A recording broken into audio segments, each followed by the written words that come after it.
Salut, salut. Quel âge as-tu? 10, 12, 15 ans? Moi, je m'appelle Ashley et je viens d'avoir 18 ans. Et je suis complètement submergée par tous ces problèmes d'adultes. Quoi, par exemple? Eh bien, la famille de mon copain me déteste parce que je ne suis pas enceinte. Qu'est-ce que tu dis de ça? Hein? Cette année, j'ai été admise à l'université où j'ai rencontré Kevin. Il n'avait qu'un an de plus que moi, mais il avait l'air beaucoup plus mature. Il était si sûr de lui et si indépendant. C'était un homme, un vrai. Il n'avait rien à voir avec tous les garçons que je connaissais, et c'est, je suppose, ce qui m'a fait complètement craquer. Oui, je suis tombée amoureuse, les amis. J'étais donc toute contente quand, après quelques semaines, Kevin m'a invitée chez lui pour que je puisse rencontrer sa famille.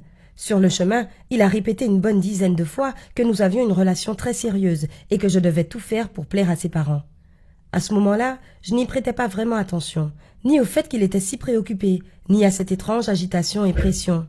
Maintenant, avec le recul, je pense qu'il essayait juste de résoudre tous ses problèmes à mes dépens.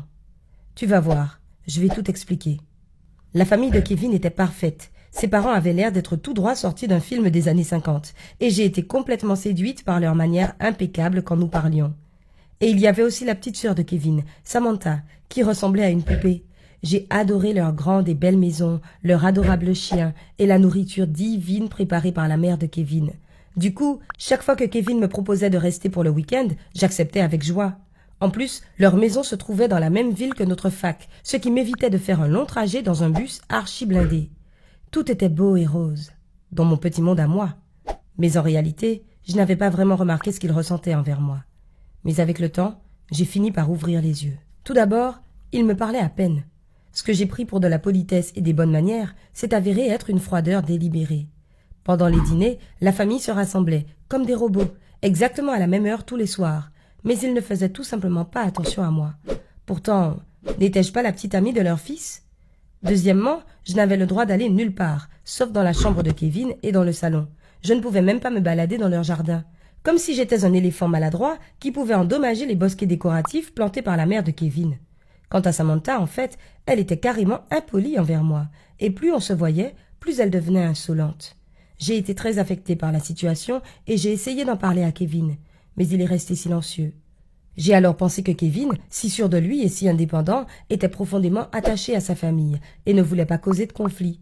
J'ai donc décidé de faire de mon mieux pour mériter leur amour. J'avais une alliée, la grand-mère de Kevin. Elle était assez vieille et sortait rarement de sa chambre, mais quand elle me voyait, elle était visiblement heureuse, car elle me serrait toujours dans ses bras et semblait en général plus animée. J'ai décidé de lui parler davantage, espérant pouvoir peut-être trouver les clés du cœur de ces gens-là. Une fois, après une petite discussion sympathique dans le salon, sa grand-mère m'a appelée Jenny. Ce n'était pas une erreur, parce que plus tard, la vieille dame m'a encore une fois appelée par ce prénom. J'étais sûre que cela devait être lié à une histoire intrigante et probablement tragique de la vie de la vieille dame, et j'en ai parlé à Kevin. Il n'a manifestement pas voulu répondre et a essayé de changer de sujet, mais je n'ai pas lâché prise, et il s'est finalement confessé.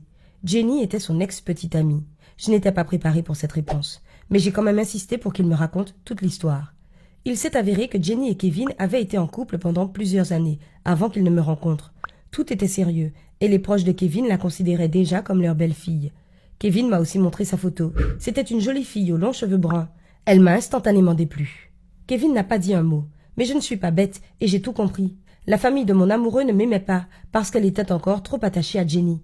Mais je n'allais pas abdiquer si facilement. Kevin valait la peine de se battre pour lui, même avec sa propre famille. Alors, j'ai choisi un moyen que la mère de Kevin aurait dû apprécier. J'ai décidé de faire un dîner en famille. Je sais faire beaucoup mieux en cuisine que simplement réchauffer de la soupe en boîte au micro-ondes. Alors, avec un soupçon d'effort, j'avais une chance de remporter la mise ce soir-là. Tu peux donc imaginer ma déception et ma frustration quand, au lieu de reconnaissance, les parents de Kevin m'ont fait des reproches pour avoir osé m'approprier leur cuisine sans leur permission. Et Samantha a même laissé la nourriture que j'avais préparée près de la gamelle du chien. Mais le pire, c'est que Kevin n'a même pas essayé de me défendre. Je ne suis plus allée dans cette maison si belle, mais si pleine de haine. Je disposais désormais de beaucoup de temps libre le week-end.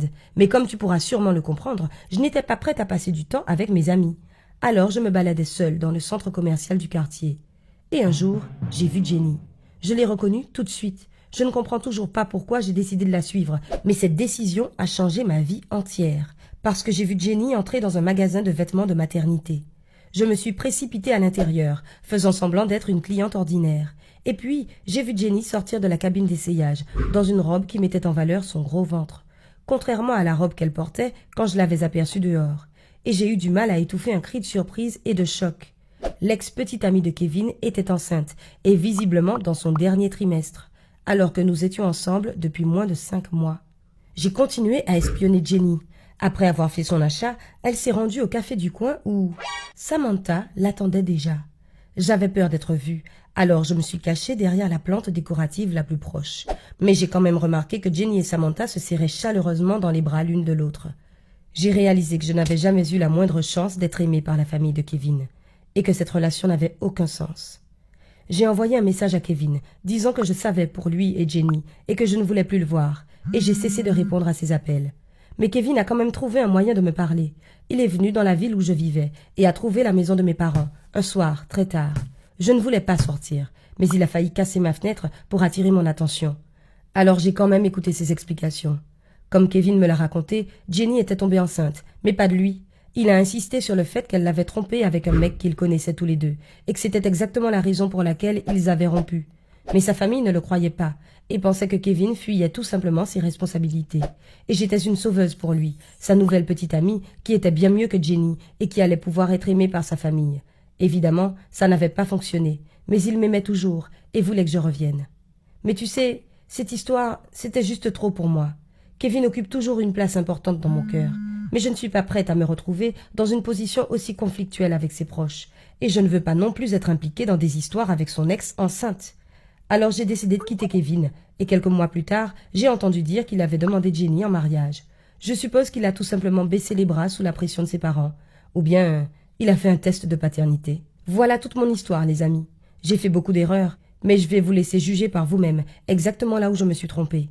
Et vous pouvez en parler dans les commentaires de cette vidéo.